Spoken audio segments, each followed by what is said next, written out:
Dari hadis ini saudara, maknanya haram minum, makan dari perabotan yang terbuat daripada emas, perak, baik piring, gelas, panci, wajan, sendok, garpu, celak mata. Ini adalah haram karena lil khuyala, karena ini mendidik kesombongan secara logika.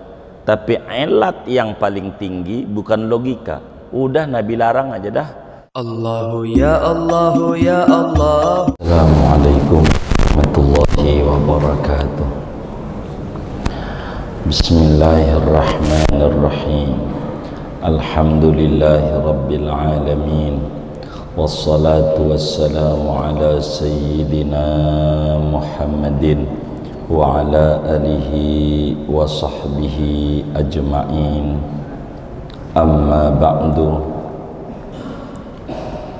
faqad qala al-imam al-muallif rahimahullah wa nafa'ana bihi wa bi barakati ulumi wa ghafara lahu wa li masyaikhihi wa li masyaikhina amin. Babul aniyati, adapun ini yaitu bab menerangkan wadah-wadah.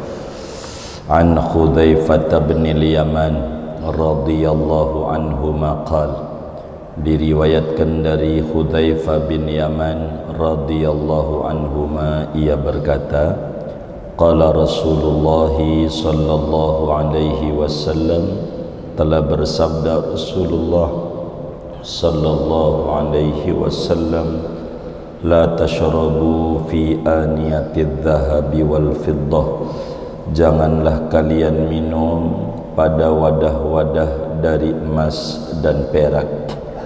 Wala ta'kulu fi sihafihima, dan janganlah kalian makan pada piring-piring emas dan perak. Fa innaha lahum fid dunya, maka sesungguhnya wadah tersebut untuk mereka orang-orang non-muslim di dunia, walakum fil akhirati, dan bagi kalian di akhirat. Muttafaqun alaih, hadis riwayat Imam Bukhari dan Imam Muslim. Wallahu a'lam bishawab. Saudara sekalian yang mulia, di dalam kajian Thaharah ini, kajian tentang bersuci, sebelum kita berbicara tentang solat, maka perlu diketahui ada namanya maqasidut thaharah, ada namanya wasailut thaharah, dan ada namanya wasailut thaharah. Ada namanya tujuan bersuci, kedua adalah media, alat untuk bersuci, dan ketiga media daripada alat-alat bersuci. Perlu diketahui kajian bersuci tujuannya berbicara tentang wudu, kedua berbicara tentang mandi, ketiga berbicara tentang tayamum, dan keempat berbicara tentang menghilangkan najis. Yang kesemua ini tujuan utamanya untuk menuju sholat. Nah, untuk berwudu, mandi, tayamum, menghilangkan najis, ada medianya, ada perangkatnya. 4 namanya wasailut thaharah, 4 media untuk bersuci. Ada air, dan itu udah kita bedah.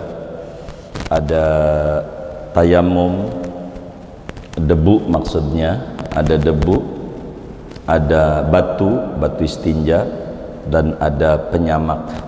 Ini namanya disebut media bersuci.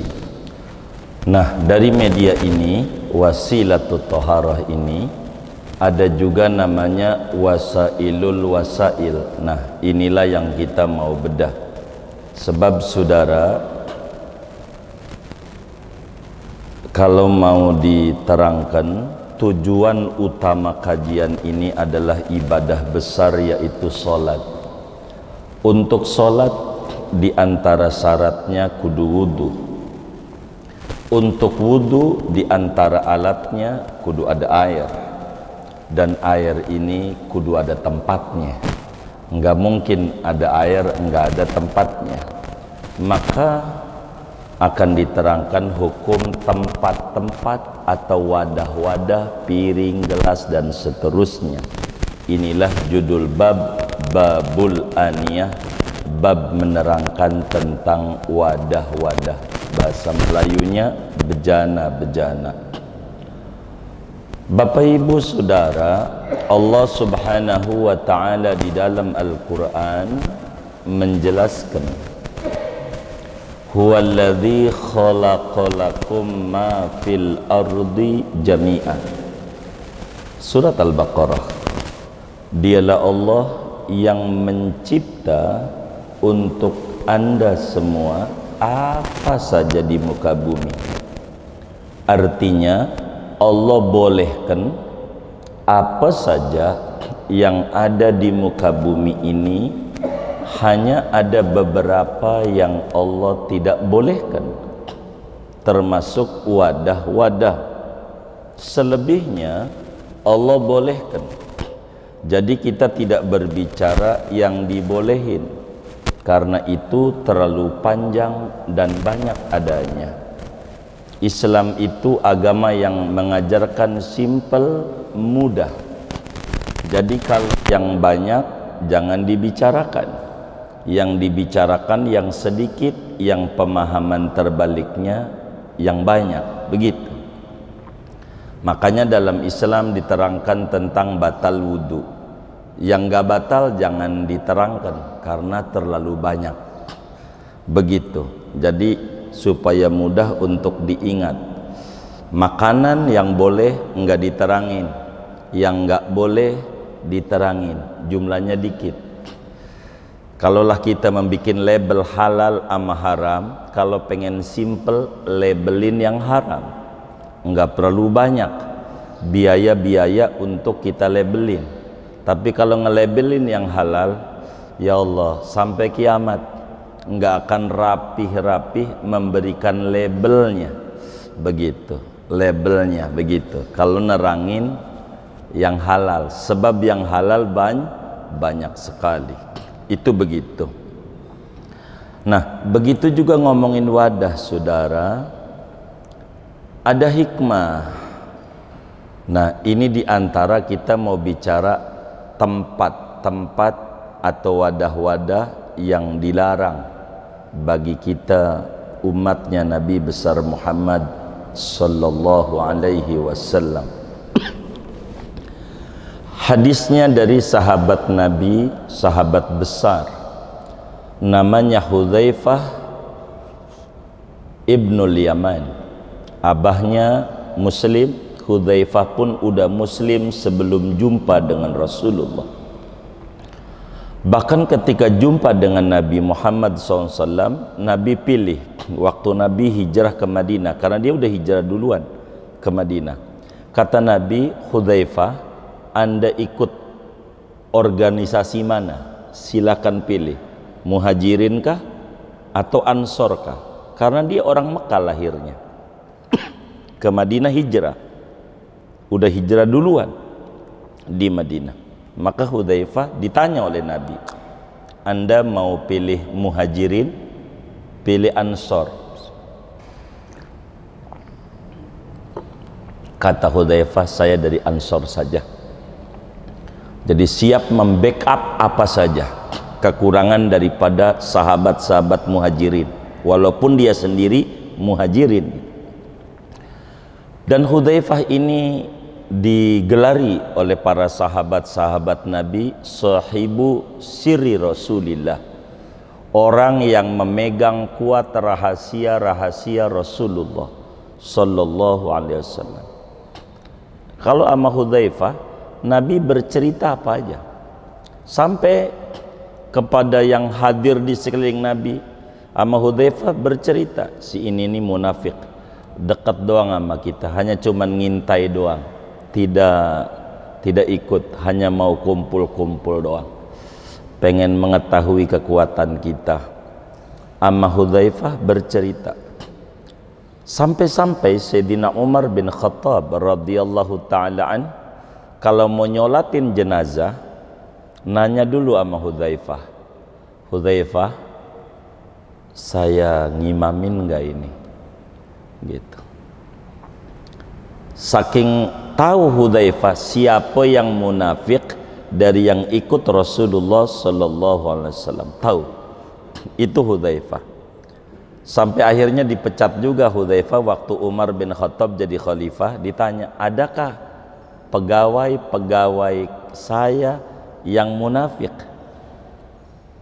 Kata Hudzaifah, ada ya Amirul Mukminin. Siapa orangnya? Saya tidak boleh bilangin nama Rasulullah, tidak boleh.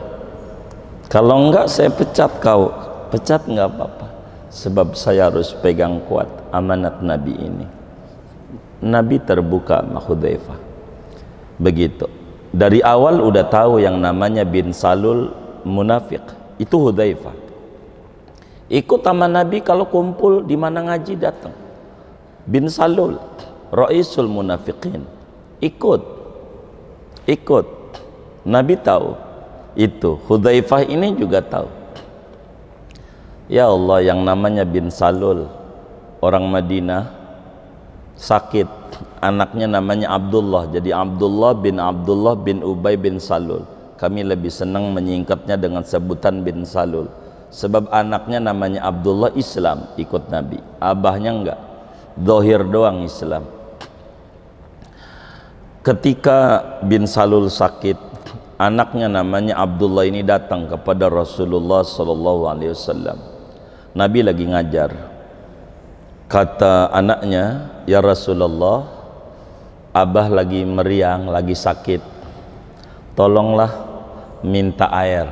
Jadi minta air itu bukan baru, minta jampe-jampe, doa-doa, minta doa-doa lah, biar abah Allah kasih sehat gitu.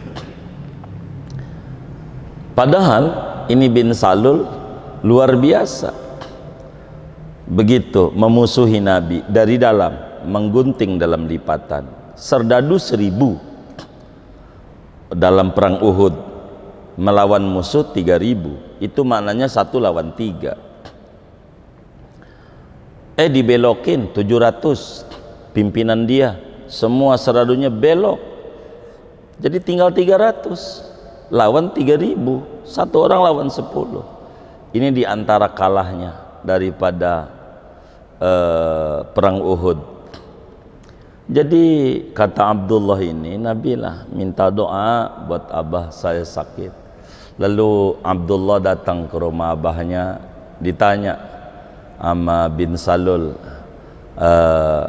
apa itu anakku? Air, doa-doa buat agar abah cepat Allah kasih sembuh. Baik, bagus sekali perhatianmu sama abah, kata si abah.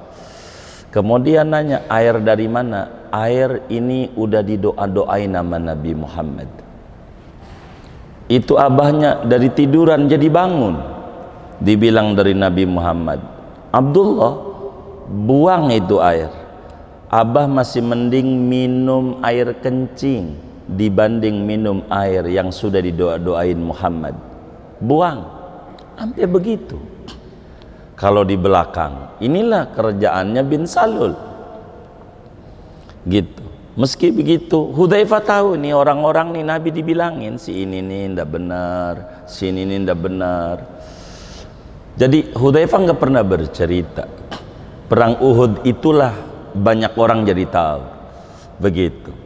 Anehnya itu bin Salul waktu wafat, sebelum wafat dia udah bayangin bagaimana mungkar nakir, kan dia dengar dari pidato-pidatonya Nabi bahwa nanti dikubur ada malaikat mungkar nakir.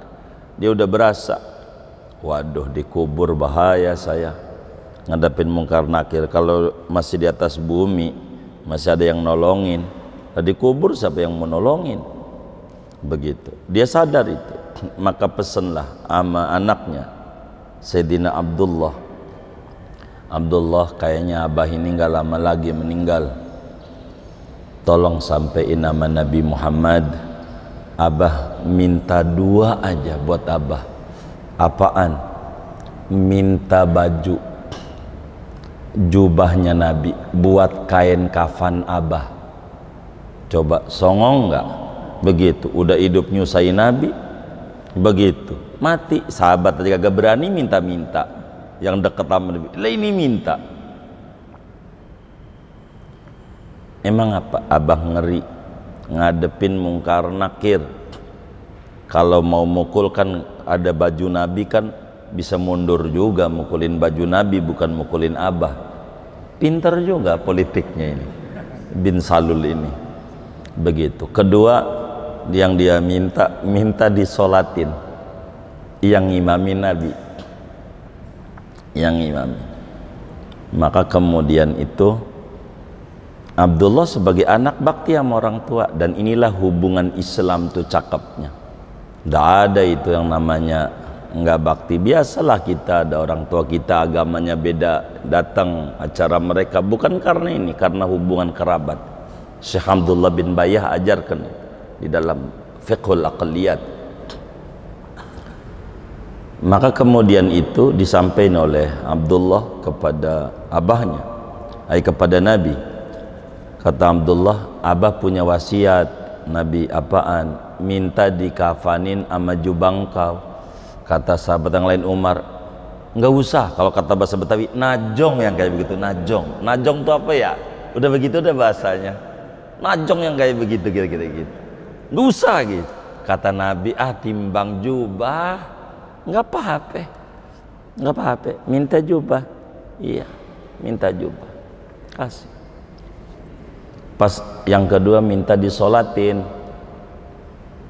yang itu enggak, karena turun ayat tuh yang di surat Baro'at, wala tusalli ala ahadim minhum mata abadan.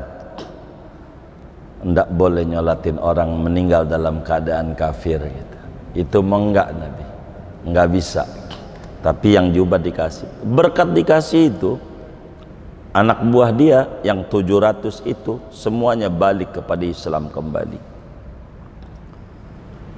Hudzaifah ibnul Yaman memegang kendali dan banyak bertanya kepada Rasulullah hal negatif.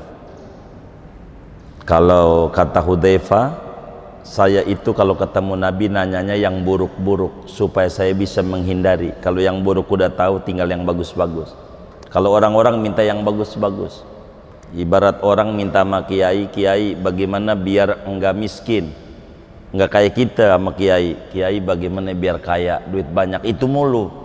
Dia enggak miskin juga jadi kaya juga sebetulnya, bener enggak? Inilah Hudzaifah. Bagaimana biar saya enggak masuk neraka, bagaimana biar enggak disiksa di kubur, bagaimana ini.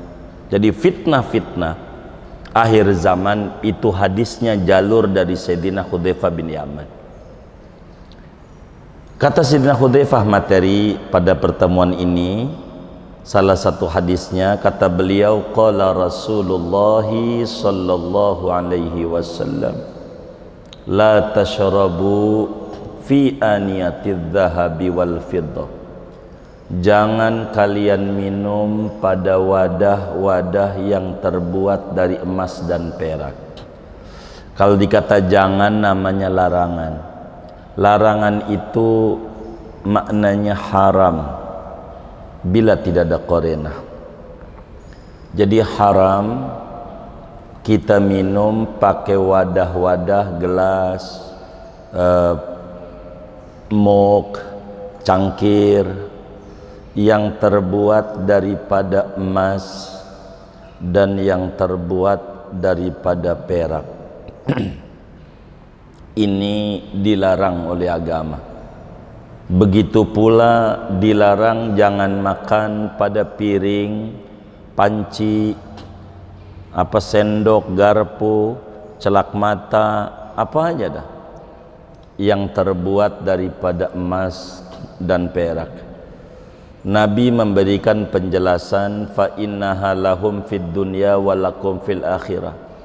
Emas dan perak ini Anda bakal halal kalau di akhirat. Di surga itu nggak ada piring plastik, semuanya dari emas semuanya dari perak. Emas perak itu semua isi surga. Pancinya, termosnya, cangkirnya, apanya saja. Aluminium nggak ada. Pokoknya semuanya barang-barang mewah. Itu yang ada di surga. Tapi itu untuk mereka orang-orang non-muslim di dunia. Artinya betapa Rasulullah sallallahu alaihi wasallam mengingatkan kepada umatnya pentingnya tujuan, bahwa kita di dunia ini pada akhirnya innalillah wa inna ilaihi raji'un, bahwa kita bakal balik kepada Allah. Dulu kita orang surgawi, Nabi Adam ada di surga, dan kita kudu balik ke surga.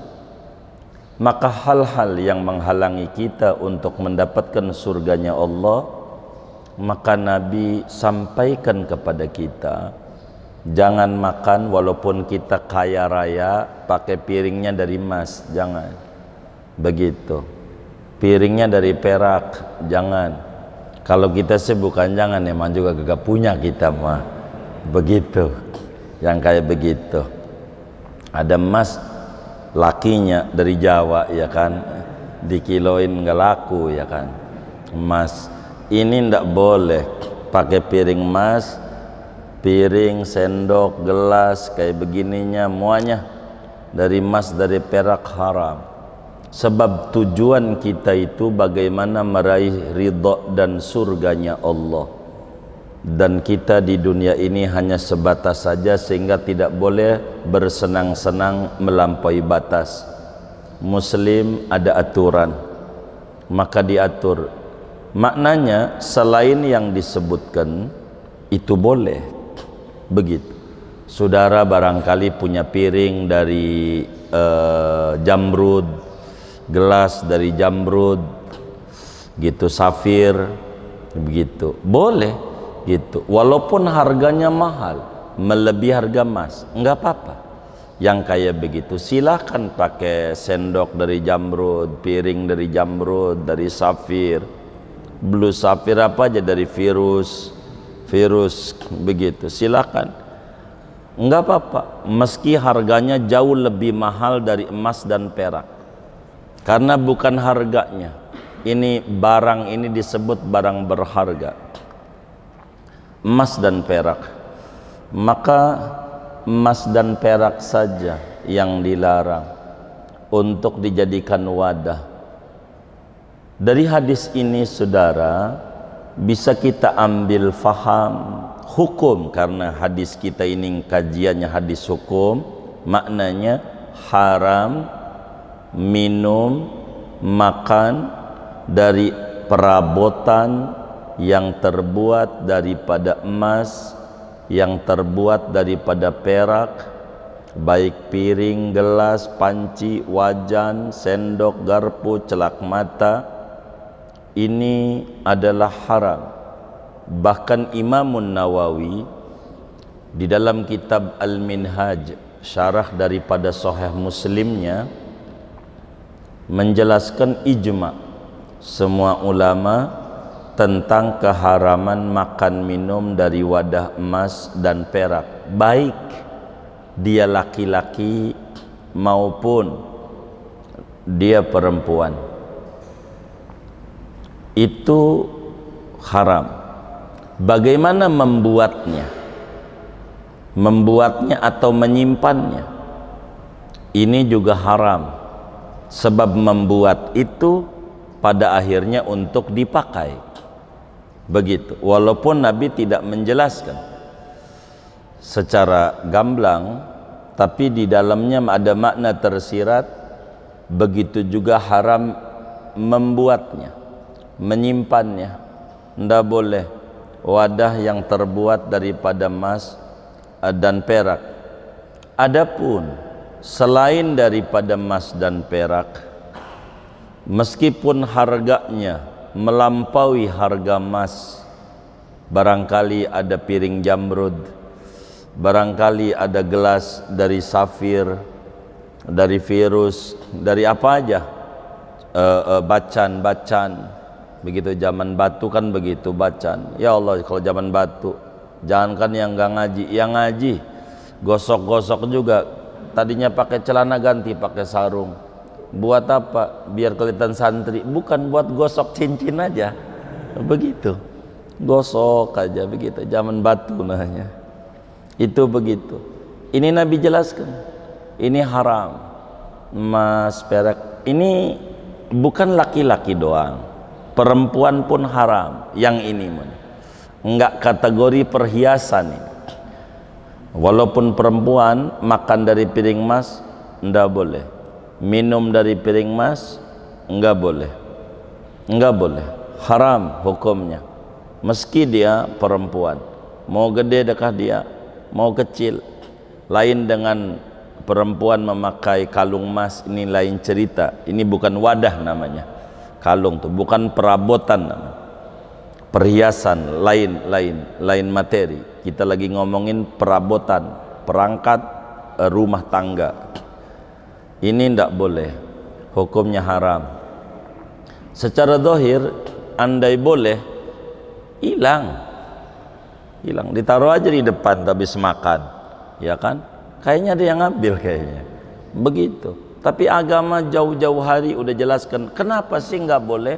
Nabi bilang fa innaha lahum fid dunya. Orang non muslim biarin, emang dia kesenangannya di dunia doang. Orang non muslim begitu. Anda ini tujuannya akhirat.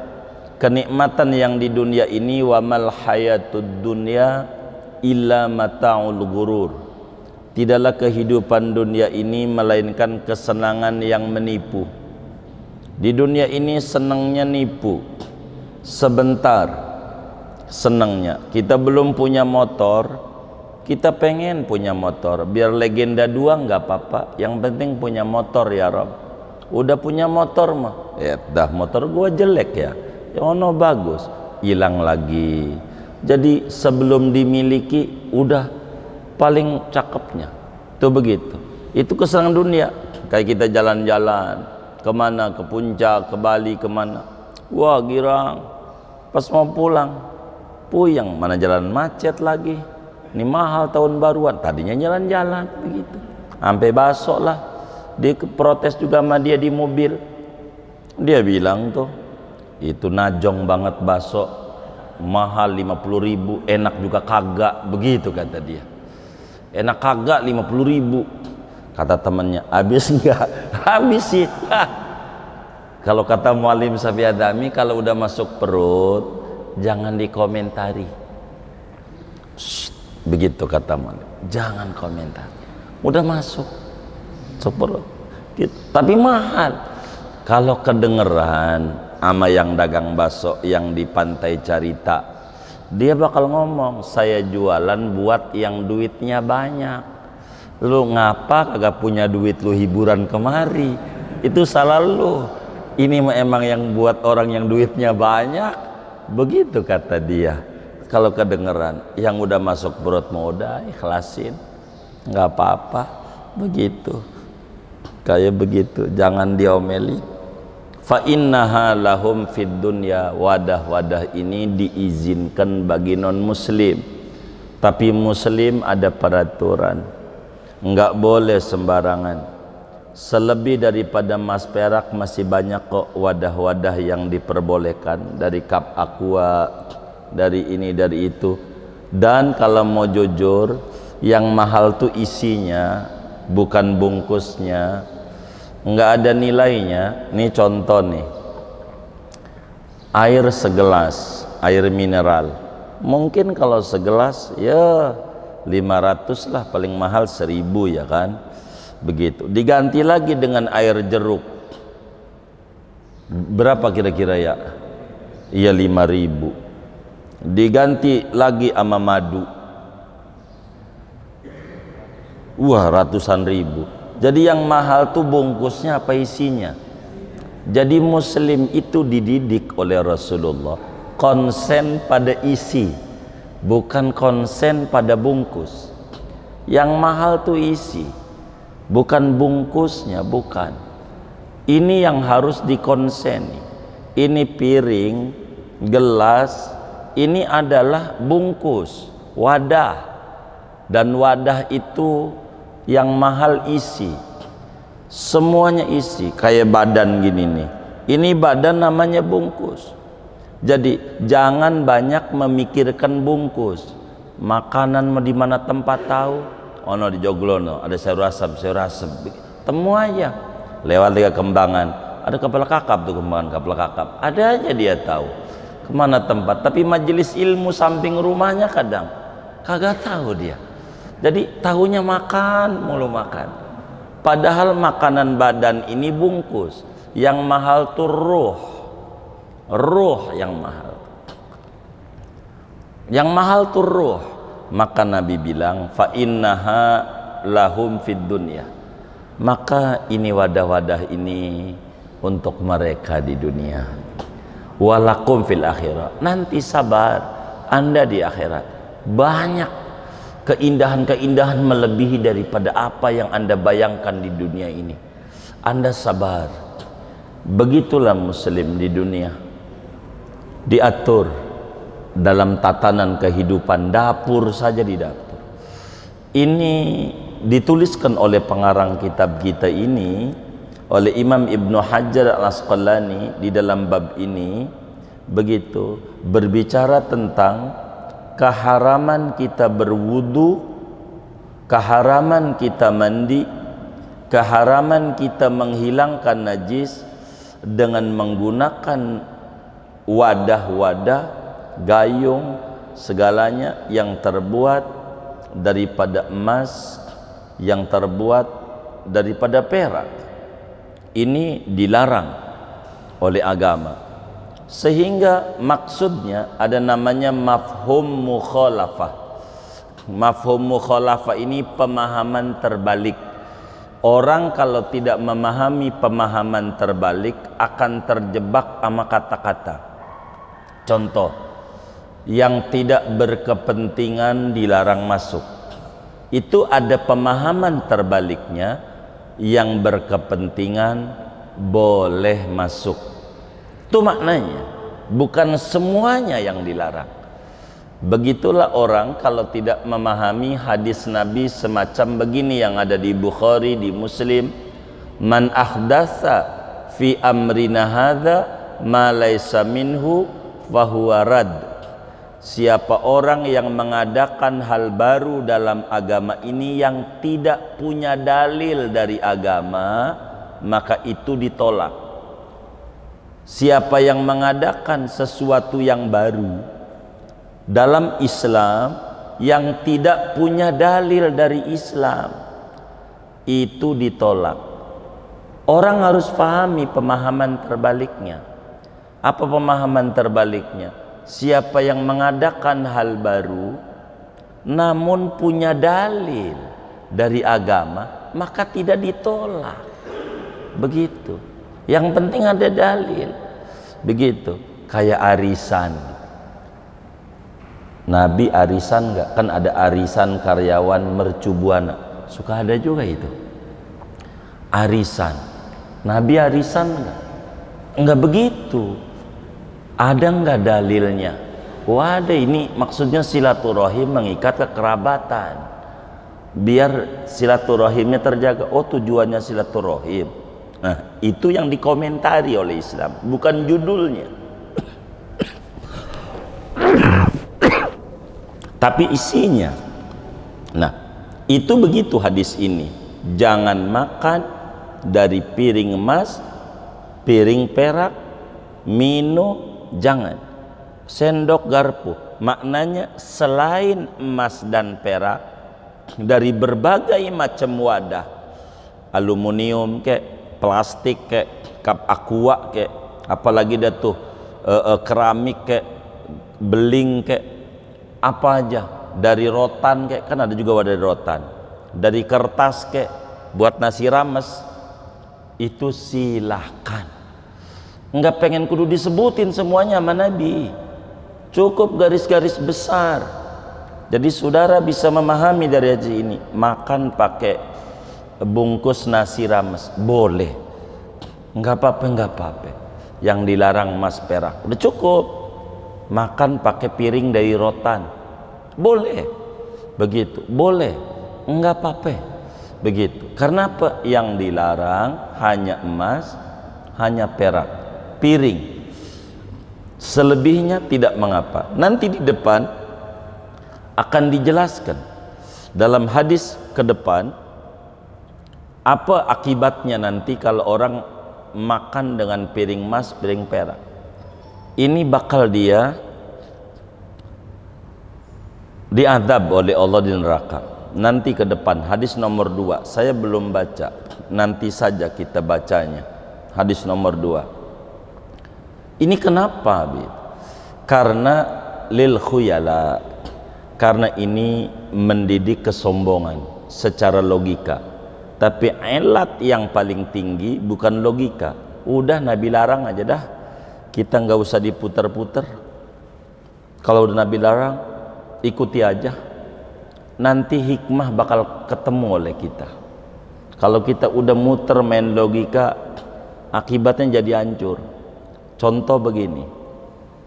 Kenapa daging babi dilarang dimakan? Karena mengandung cacing pita. Oh, berarti dilarang karena mengandung cacing pita. Bagaimana dengan teknologi makin canggih sehingga bisa disterilkan daging babi daripada cacing pita? Maka bakal muncul logikanya sama dengan boleh. Begitu. Enggak begitu. Ini namanya disebut elat ghaiyah.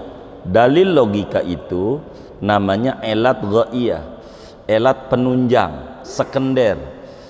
Al-illatul ghaiyatu la tusbitul hukma. Elat ghaiyah itu tidak bisa untuk menetapkan hukum. Contoh lampu merah, traffic light. Itu lampu merah dibuat untuk tidak terjadi tabrakan. Bila ini menjadi satu alasan biar tidak terjadi tabrakan, maka logikanya di depan kita sekilo nggak ada mobil, kanan nggak ada, kiri nggak ada, kita lewat lagi merah, ditangkap nggak? Ditangkap nggak? Kan nggak terjadi tabrakan. Kenapa ditangkap? Ditangkap nggak kira-kira? Hah? Lagi merah kita lewat, ditangkap nggak? Kedengeran gak ini ya? Ditangkap nggak? Kenapa ditangkap? Hah? Sudah menjadi peraturan begitu. Jadi mau mengandung cacing pita kayak mau kagak kayak udah jadi peraturan. Mau sombong kayak mau kagak kayak, piring emas, piring perak, gelas emas, sendok, garpu, celak mata atau apa saja yang dari emas perak dilarang. Hikmah pelan-pelan kita akan mengerti. Pelan-pelan. Selebihnya masih banyak yang diboleh. Jadi jangan kita mengomentari yang boleh.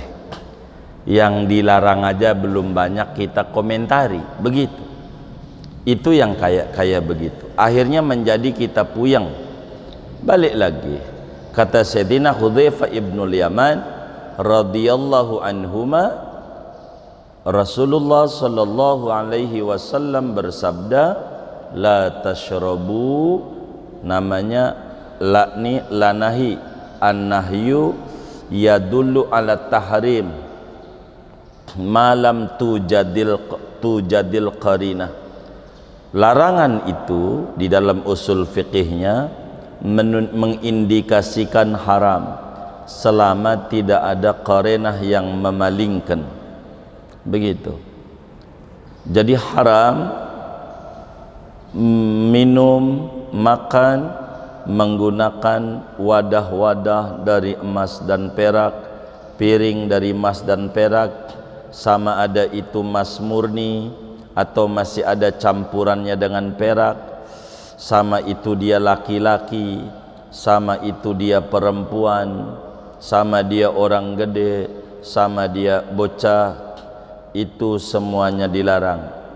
Pokoknya ala jami'i wujuhil isti'mal, seluruh cara-cara memakai. Apa kek? bukan makan minum doang, celak mata, sendok garpu dan seterusnya, itu juga semuanya dilarang oleh agama.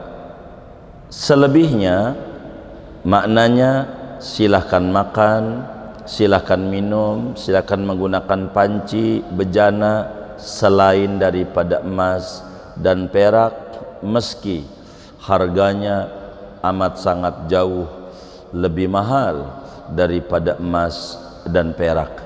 Di antara illat ghaiyahnya, fa innaha lahum fid dunya walakum fil akhirah, itu diperuntukkan untuk mereka non muslim di dunia dan untuk kalian nanti di akhirat. Sabar, muslim tidak boleh melupakan tujuan kebahagiaan akhirat.